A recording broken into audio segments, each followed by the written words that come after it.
going on? It's your boy, Janelle Lamar, and you know, I told y'all motherfuckers I'm special. I'm special. I got another legend by my side now. This guy right here. If you don't know who he is, smack this up about 55 times. Now smack this up about 100 more times. This man has been in big movies. We talk about movies like Sprung, Strictly Business, House Party 3.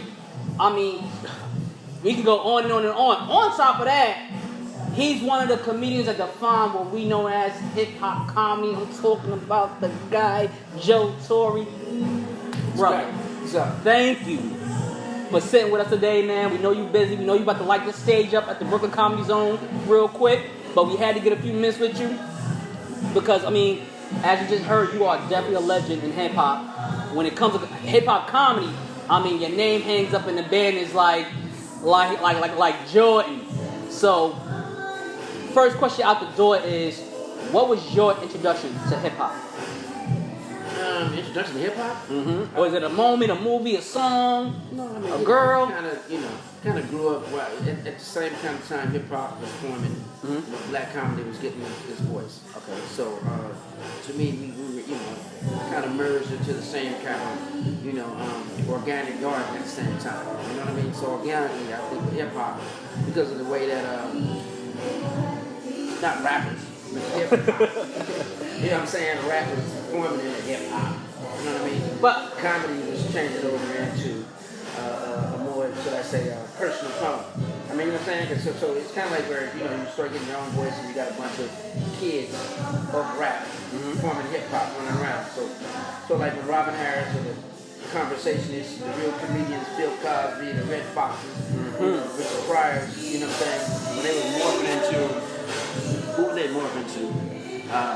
Being conversations and talk to the people. Of course, at the same time, comedians were getting their shot with Def Comedy Jam. And, we were being kind of like, coming out of the closet as far as being I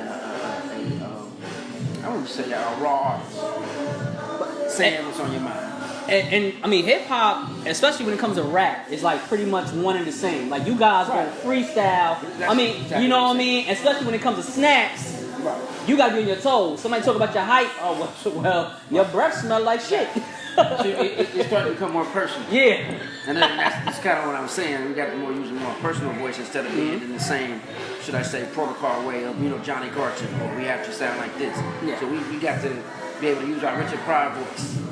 Now, one thing that's unique about yourself is, comedy for you isn't just something that's just individual or personal. It's actually a family thing for you. You along with your brother Guy, like y'all.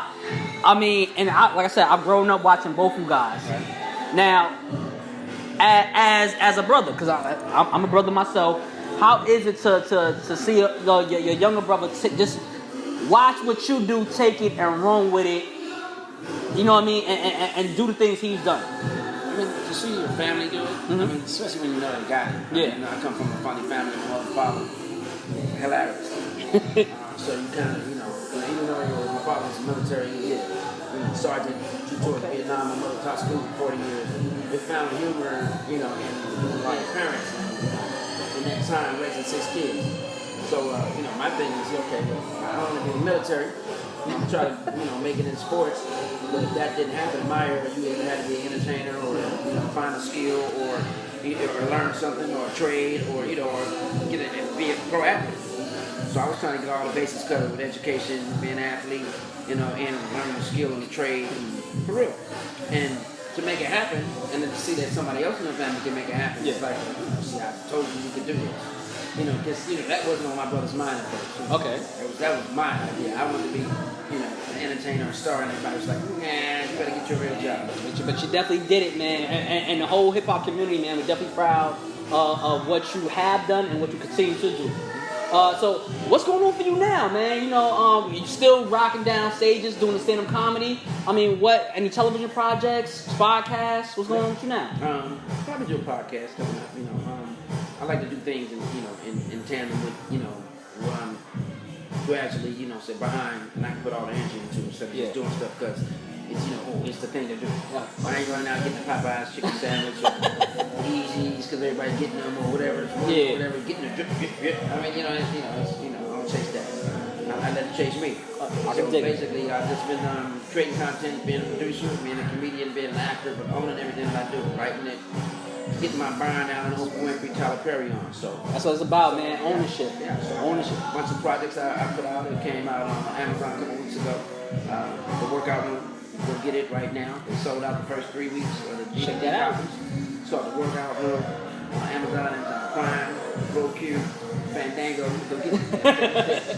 But that's part of the Joe Torry brand. It's one of my first. It's a comedy film.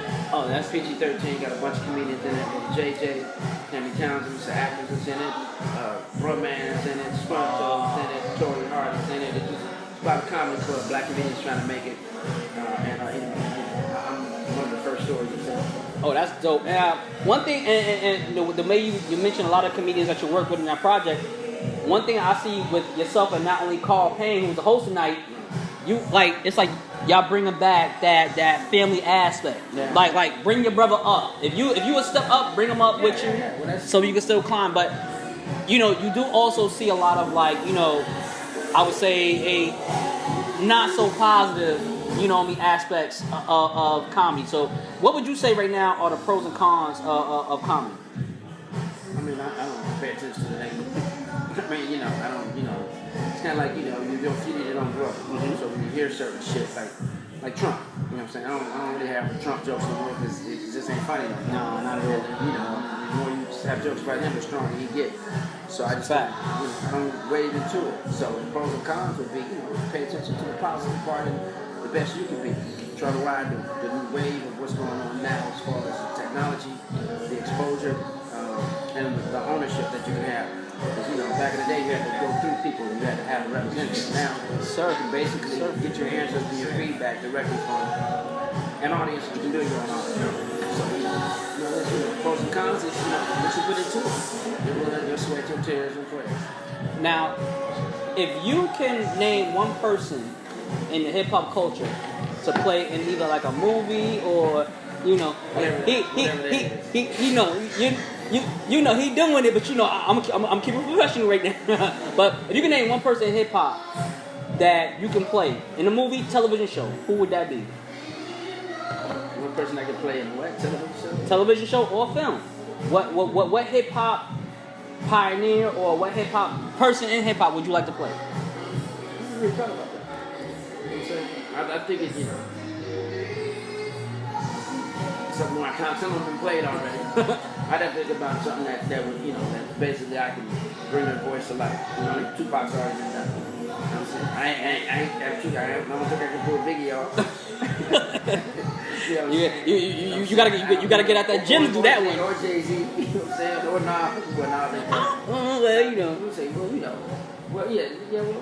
I mean, it's a lot. It's a lot. It would have to be the right script and the right reason. Okay. You know what I mean? I haven't really thought about that. I thought about playing somebody like Miles Davis. Oh, okay. Okay, well that's how hip hop. You know what I mean? We got a lot of that style. I can dig it. Playing something iconic from his era. We had one guy from Harlem that said, he would like to play Nas. But that's another interview, folks. Go back. It's another interview, but now.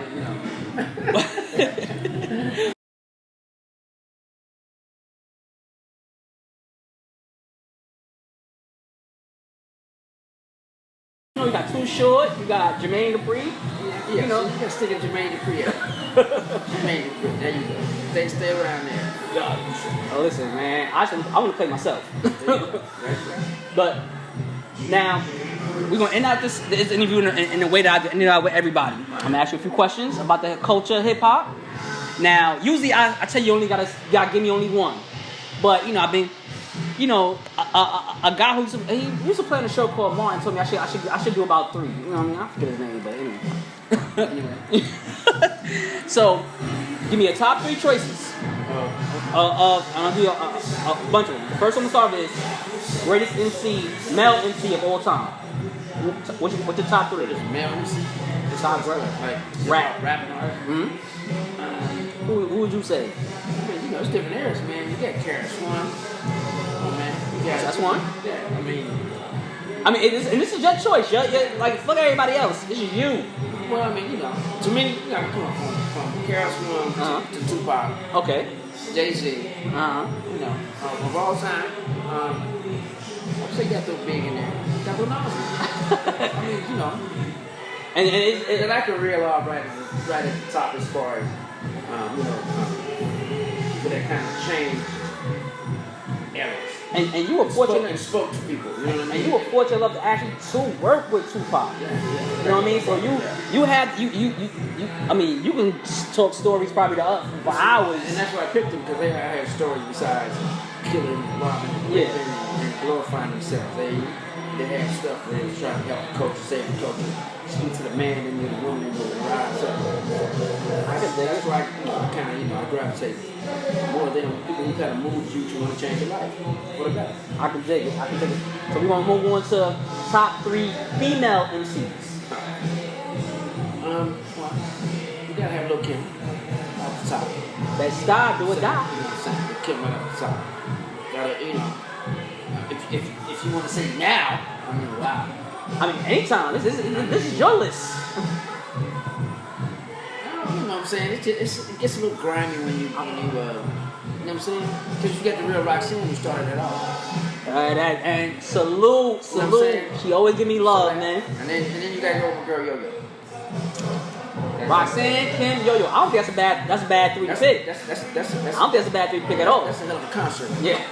That's a hell of a concert. It's cool. And I think they can go toe to toe with Nicki and what's her name? And Cardi. And I say what's her name, right? Yeah, I think they can go toe to toe with them. I would go. That's the show I would go to. Remy Ma. Remy. Oh, Remy, yeah. Remy is hands down. She actually did the life. Remy, you know. You know what I'm saying? You got some sleepers in there, but you know, them right there. Oh, you gonna have your hands full. Oh yeah. I mean, you when you got Yo-Yo, you got the West Coast, Ice Cube endorsed. Then you got Kim, Biggie endorsed, Best Star Do or Die. And then you got Roxanne Shante, who still to this day, real queen, who will body somebody if you step to her the wrong way on the mic. Yeah. So she ain't no joke for real. That would be a hell of a show. Yeah. All right, so we're gonna go on to the next thing. Top hip hop groups. Top 3 hip hop groups.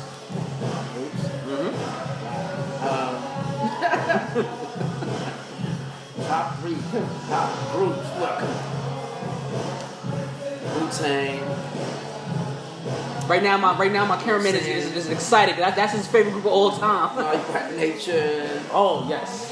Boogie Down Boys. Oh man, you're the first person to ever say them.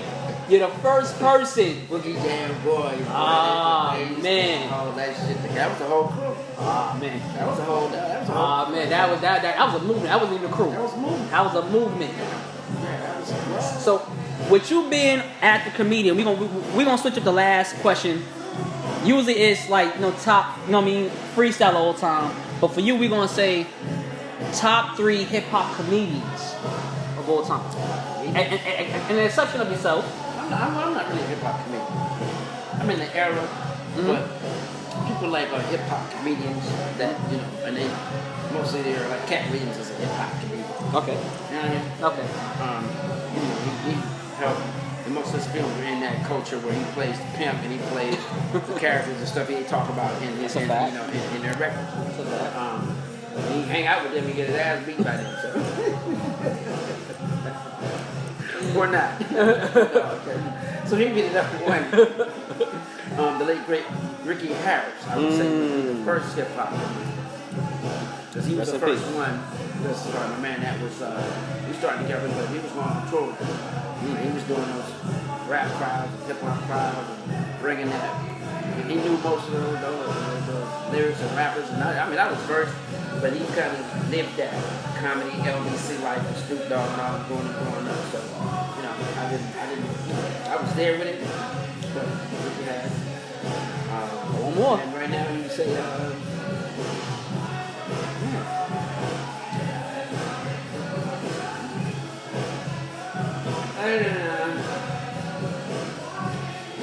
I want to say Mike Harris. That's a hell of one. I want to say Mike Harris. but I would have to throw like maybe like TK Kirkland and Scruncho in there. Man. Because they kind of both use the same technique. Yeah. And Scruncho can work both crowds, but he bring that gang banging, hip hop, music, dancing. I can dig it. And that life on stage with it. I can That dig it. experience. So I would say part of this song. Alright, so Carl is telling us hurry up and get the hell out. So, Joe, from the hip hop community, man, we thank you for everything you've done. As a black king to another black king, thank you for everything, for every example you've ever set for us. And from the Berkeley Challenge community. Because you don't know how many times I done showed that movie Sprung the Chicks and like, you will get it. Keep playing with me. You see what he do? I'm worse. What on hip hop? It's your boy Jamel Ball, Joe Torry, man. And just keep it light. You dig?